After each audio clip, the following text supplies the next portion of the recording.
nous a amenés, nous a pris de ténèbres pour nous amener à la lumière. C'est celui-là qui nous façonne, c'est celui-là qui nous transforme, c'est celui-là qui nous rend meilleurs jour après jour.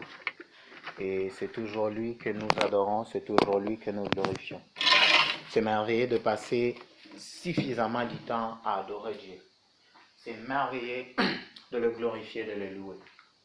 Je me sens bien dans mon être parce que je viens de lever le Seigneur. Je ne sais si toi tu te sens bien dans ton être. Ah oui, parce que l'adoration nous amène loin. Vous pouvez croire que je suis juste en train de parler de ce que nous venons à peine de faire. Non, j'ai commencé la prédication. Parce que le thème de ce soir, c'est l'adoration. Le Seigneur veut voir réellement des hommes qui l'adorent. De vrais adorateurs. Des hommes qui partent dans le profondeur. Qui le cherchent, qui le louent. L'adoration est la clé de l'intimité. L'adoration est la clé de la croissance spirituelle. L'adoration est la clé de réduire ton être, de faire taire ton âme. On va comprendre cela. On va lire, on va étudier un peu ce que c'est l'adoration, selon le terme utilisé dans la version grecque. Et je pourrais même citer aussi pour la version de hébreu. Parce que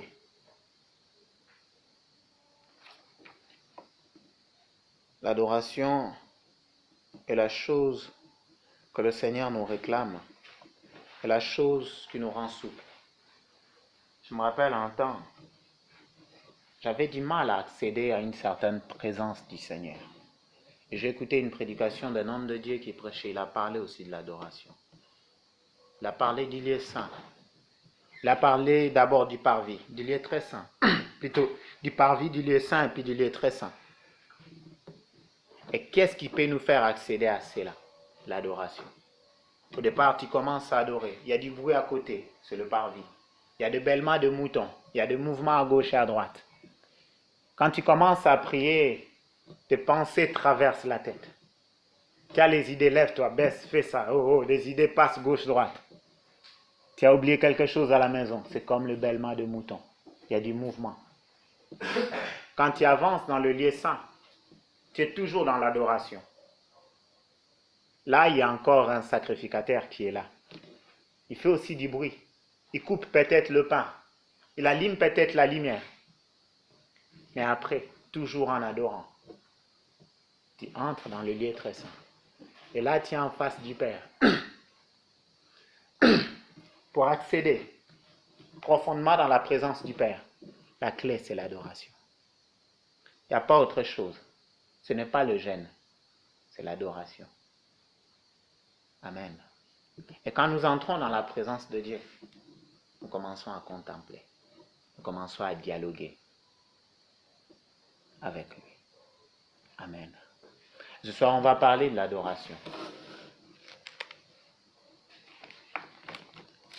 Je ne vais pas d'abord définir l'adoration, je vais le définir à la fin, bien au milieu du message. Je vais nous laisser être d'abord, et d'ailleurs j'en profite, je vais poser une question. C'est quoi l'adoration pour toi, Brélia? L'adoration, c'est quoi? Comment tu peux définir l'adoration?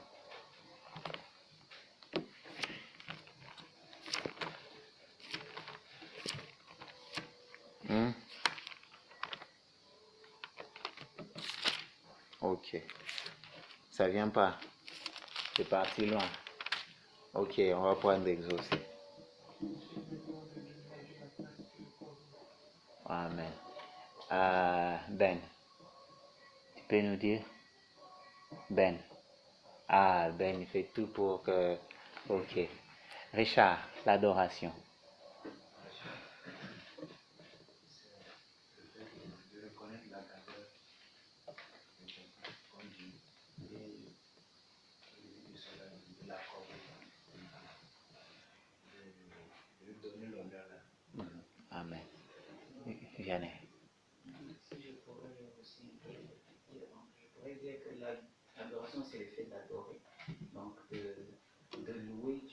ainsi de reconnaître toutes ses grandeurs, reconnaître sa place de Dieu, de son immensité, de tout ce qu'il est de grand. Ouais. L'adoration, c'est l'événement où les fait une façon avec le Seigneur afin de lui dire ce qu'il est pour nous. Andai. Bon, l'adoration, par rapport à tout ce que nous avons dit, c'est presque la même chose. Amen, amen. Que Dieu soit loué. Nous tous, on a bien répondu. C'est effectivement ça l'adoration. On va aller plus en profondeur. On va comprendre plus de détails. Je vais commencer ce message d'abord par catégoriser qui peuvent adorer Dieu et qui ne le peuvent pas. Nous ne pouvons pas demander à un païen d'adorer Dieu, même s'il est au milieu de nous. Même si ça c'est fait que vous allez à une réunion ou vous dirigez une réunion, il y a de païens. Même si tu lui dis d'adorer Dieu, il ne peut pas l'adorer. Il ne peut pas le glorifier. Il y a une catégorie de personnes qui peuvent adorer Dieu. Je suis dans Psaume 1er.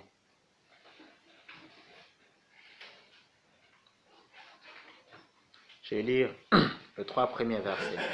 Psaume 1. Heureux l'homme qui ne marche pas selon le conseil de méchants, qui ne s'arrête pas sur la voie de pécheurs, qui ne s'assied pas en compagnie de moqueurs, mais qui trouve son plaisir dans la loi de l'Éternel, et qui la médite jour et nuit.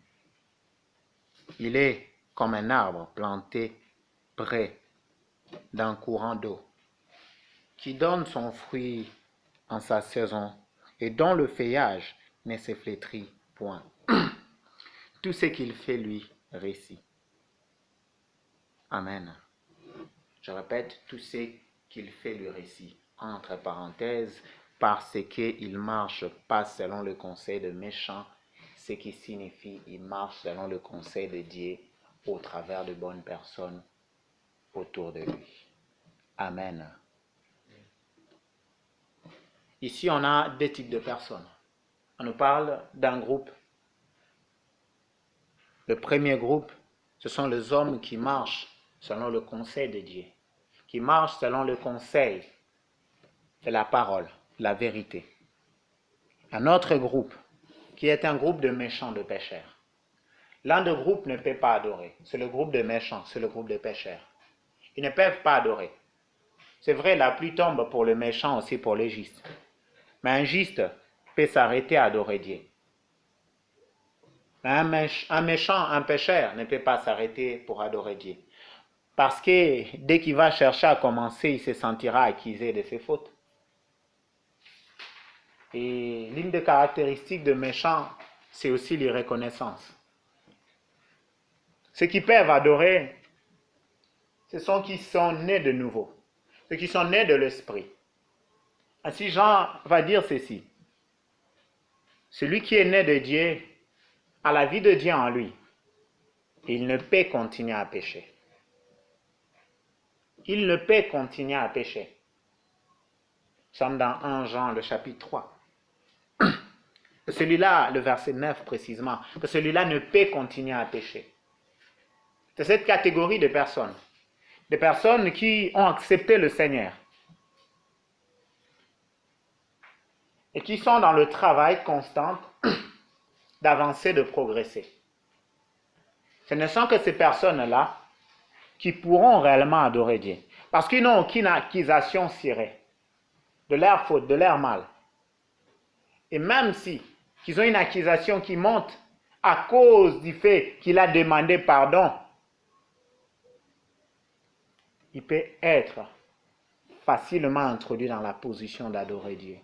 Amen. Alors, laisse-moi te dire que ton adoration ne doit pas être influencée par celui qui est à côté de toi. Ah oui, parce que la marche chrétienne, elle est individuelle. Ce n'est pas quelque chose de mélangé. C'est quelque chose de chacun. Amen. C'est ainsi, tu peux venir à la réunion et tu attends que l'autre adore, mais l'autre n'adore pas. Parce qu'il se sent accusé il ne peut le faire. Mais toi qui n'as aucune accusation, tu dois adorer. Tu dois glorifier le Seigneur. D'abord pour le simple fait qu'il t'a soutenu pour entrer dans le camp d'Égypte. Amen.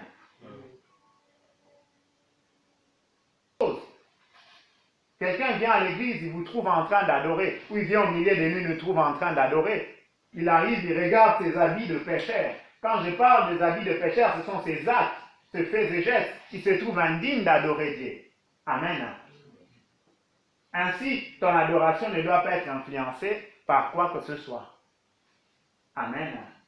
Parce qu'il y a des types ou des catégories de personnes sur la terre. Donc vous pouvez vous retrouver dans le même endroit. Et fais gaffe à toi que ton adoration ne soit pas influencée par qui que ce soit. Amen.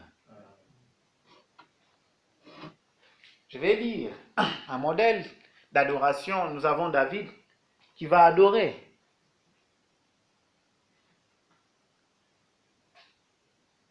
Nous sommes dans Psaume 68.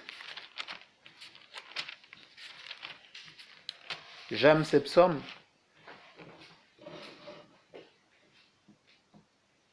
Je vais faire une lecture, comme on dit, lecture kangourou. Je vais sauter de tranches. Je vais lire 1 jusqu'à 11. Et peut-être même pas jusqu'à 11. Et puis je vais prendre 20, 21, 32, 36. Nous savons que David était un adorateur. Il a beaucoup adoré Dieu, il a loué. On va lire quelques textes et avancer. Au chef de chantre de David, psaume, cantique. Dieu s'élève, ses ennemis se dispersent, et ses adversaires fuient devant sa face. Comme la fumée se dissipe, tu le dissipes. Comme la cire se fond au feu, le méchant disparaît devant Dieu. Mais les justes se réjouissent, ils triomphent devant Dieu. Ils ont de transport d'allégresse. Chantez à Dieu, célébrez son nom. Frayez le chemin à celui qui s'avance à travers le plain. L'Éternel est son nom. Réjouissez-vous devant lui. Le Père des orphelins, le défenseur de veuves. Dieu, c'est dans sa demeure sainte. Dieu donne une famille à ceux qui étaient abandonnés. Il délivre le captif et le rend erré. Le rebelle seul habite le lieu aride. Ô Dieu, quand tu sortis à la tête de ton peuple, quand tu marchais dans le désert, la terre trembla, le ciel se fondirent devant Dieu, le Sinaï se branla devant Dieu, le Dieu d'Israël. Tu fis tomber une pluie bienfaisante, ô Dieu, tu fortifiais ton héritage épuisé.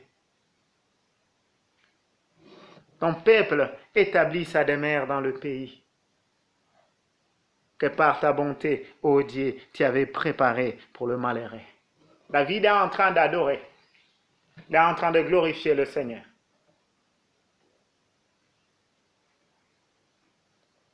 Il continue avec plusieurs termes. Béni soit le Seigneur chaque jour. Je suis au verset 20. Quand on nous accable, Dieu nous délivre. Dieu est pour nous le Dieu de délivrance.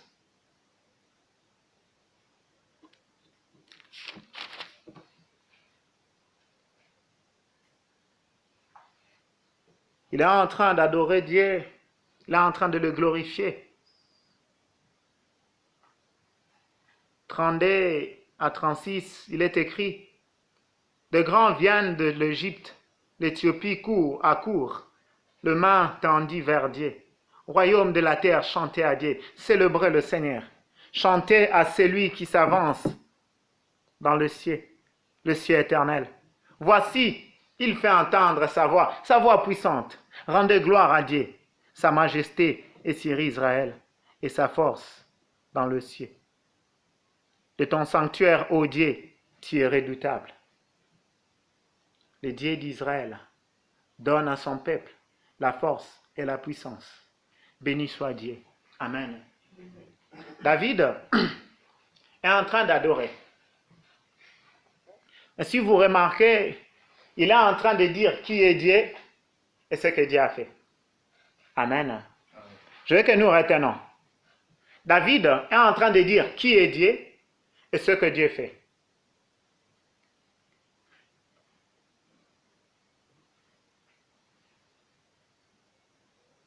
On va aller voir qui est David.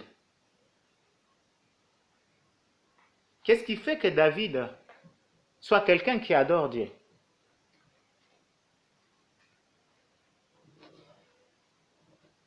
Qu'est-ce qui fait? Ce texte de Psaume 68, ça sera sur la base de cela qu'on va travailler. C'est sur la base de cela que je vais expliquer certaines choses. On prend 1 Samuel 30.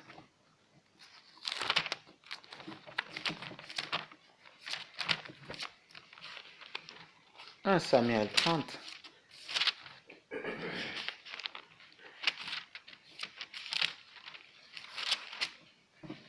Le premier verset au 4e, juste pour nous rappeler cette histoire. Lorsque David arriva le 3e jour à Tsiklag, avec ses gens, les Amalécites avaient fait une invasion dans le Midi et à Tsiklag. Ils avaient détruit et brûlé Tsiklag.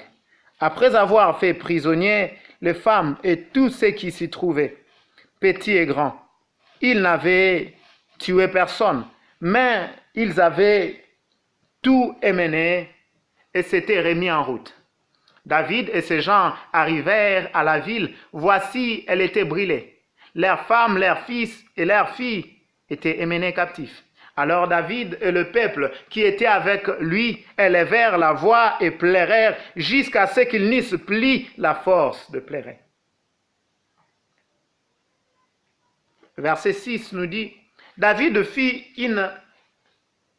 dans une grande angoisse, car le peuple parlait de le lapider, parce que tous avaient de l'amertume dans l'âme, chacun à cause de ses fils et de ses filles. Mais David reprit courage en s'appuyant sur l'Éternel son Dieu. Soulignez cela dans vos Bibles. Le verset 8. Et David consulta l'Éternel en disant, poursuivrai-je cette troupe? L'atteindrai-je? L'Éternel lui répondit, poursuis, car tu atteindras et tu délivreras. Mes frères, on peut parler d'adorer, on peut parler de louer. On a d'abord catégorisé qui peuvent et qui ne peuvent pas. Et pour être un homme qui adore, qui loue, on loue sur base de ce qu'on a vécu. On adore sur base de ce qu'on connaît. David qui écrit le psaume, il a connu des choses avec Dieu. Vous imaginez cet homme, ce jeune garçon dont Saoul dit un gamin qu'on va oindre à 17 ans et qui va venir vaincre Goliath. Lui qui Saoul dit gamin. Et ce gamin va faire un long parcours comme guerrier de quelques années. Bon, je dirais d'ailleurs court parcours, où il a plein de victoires, mais qui va finir comme fugitif. Au point même que, en étant fugitif, il part ailleurs. Il a commencé à habiter du côté de Philistin. Et le Philistin voulait attaquer Saül. Le roi qui l'avait pris et lui avait donné l'espace, l'un des princes de Philistin, plutôt le roi c'était un roi qui lui avait donné une ville. Il a voulu aller ensemble avec David pour combattre Saül. Le prince de Philistin a refusé. Alors que lui et tous ses hommes, ils étaient partis, ils n'avaient laissé que femmes et enfants. On les a dit de retourner. À leur retour, ils vont trouver plus de femmes, plus d'enfants, et que la ville a été brûlée, que tous leurs biens a été menés. Tous ces hommes ont commencé à regarder David avec une envie de le lapider. Vous savez, David, s'il pouvait plairer le fait que Saül courait pour le tuer, mais arrivé à cet instant, des hommes qui sont venus pour qu'ils soient avec lui, pour qu'ils puissent le aider. Ces gens sont venus pour faire de lui leur chef. Ce n'est pas David qui allait le chercher. Mais arrivant à cet instant, ces hommes veulent le lapider. Quel rejet. En quoi David a tort? David arrive au point d'être rejeté ou tout près d'être rejeté par ses propres hommes. Parce que si tes propres hommes ont les intentions de te lapider, c'est que tu es déjà au rejet. Amen. Et David va faire une chose. Il va se confier en l'Éternel. Il va s'appuyer en l'Éternel. Ainsi je dis, on ne peut être qu'un adorateur parce que nous avons fait de Dieu notre recours. Si tu ne sais pas faire de Dieu ton recours, tu ne peux pas être un adorateur. Amen. Si tu ne te confies pas en Dieu, tu ne peux pas être un adorateur. Ah oui, naître de nouveau. Et puis être un homme qui se confie en Dieu, qui dépend de Dieu. Parce que ce dont tu vas adorer Dieu, ou les paroles que tu vas élever, c'est en fonction de ce que tu as vécu et de ce que tu peux définir qui est Dieu pour toi. Amen. Ah oui, on peut beau parler de l'adoration, mais si tu ne sais pas dépendre de Dieu, si tu sais toi-même mettre tes moyens à côté de plan B, Dieu n'agira pas pleinement dans ta vie et tu n'auras rien à relater et rien à adorer Dieu. Nous louons Dieu pour ce qu'il a fait. Nous adorons Dieu pour ce qu'il est. Mais alors, si on n'a pas vu ce qu'il a fait, on ne peut pas savoir ce qu'il est. Amen. Alors, parler de l'adoration sans connaître qui est Dieu, cela signifie que la personne aussi n'a pas vu Dieu faire. Amen. Aujourd'hui, je peux parler de Dieu qui guérit de maladies parce que moi-même, j'ai été guéri. Amen. Je peux l'adorer comme étant le Dieu qui guérit. Je peux l'adorer comme étant le Dieu qui délivre parce que moi-même, j'ai été délivré. Amen. Tu ne peux être qu'un adorateur si tu te confies en Dieu. Si tu places ta confiance en lui. Si quand il y a besoin d'être consolé, tu vas vers lui. Amen. Et c'est là que le départ de l'intimité commence. Vous savez, même quand on parle de l'intimité, pour être très intime, ça commence petit à petit. Ça commence d'abord à dépendre du Père. Et plus ta dépendance grandit, plus ton intimité grandit. Parce qu'en soi, l'intimité, c'est le fait d'aller à tout moment vers une personne et commencer à discuter de tout et de rien. Amen. Et commencer à ouvrir ton cœur pleinement. Mais alors que ça commence par un petit bonbon, et demain ça devient un vélo, et après-demain une voiture, après-demain une maison. Je donne simplement des exemples de grandeur, de la dépendance. Amen. Dans le domaine spirituel, on peut dire que d'autres ne dépendaient de Dieu que quand il fallait acheter une maison. Mais le Seigneur les amène dans des difficultés au point que pour manger, ils sont censés manifester leur dépendance pour Dieu. Amen. David était un homme qui se confiait en l'Éternel. Tu veux aller loin dans l'adoration. Apprends à te confier en l'Éternel. Apprends à t'appuyer sur lui. Apprends à te fixer sur lui. Apprends. Sans se fixer sur l'Éternel, il n'y a rien. Il n'y a pas de progrès. Voici ce que David va dire encore dans Psaume 7, au verset 2. L'Éternel, mon Dieu, je cherche en toi mon refuge. Sauve-moi de tous mes persécuteurs et délivre-moi. Amen. Alors, quand il se fie en Dieu et que Dieu le soutient, Dieu le délivre. Ainsi, nous avons lu dans Psaume 68. Il dit, Dieu pour moi, tu es le Dieu de la délivrance. Quand on nous accable, c'est toi qui nous délivres. Amen. Dans ce psaume, il est en train de chanter, il est en train de prier, de demander secours. Amen. Chez qui, toi, tu demandes secours? Chez qui tu demandes secours?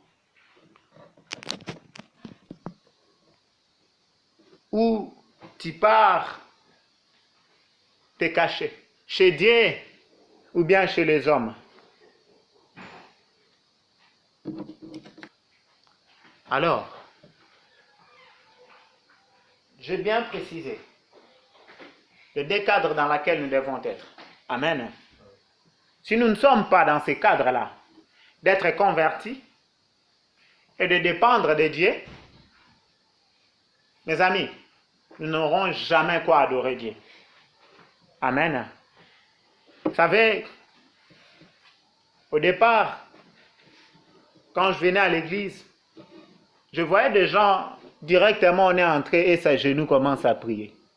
Pour moi, c'était un peu étrange. Je les regardais. Oh, ces gens sont terribles, hein? Mais avec le temps,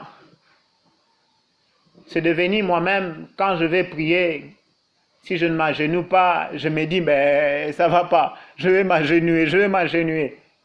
Et des fois même, j'écoute au fond de moi.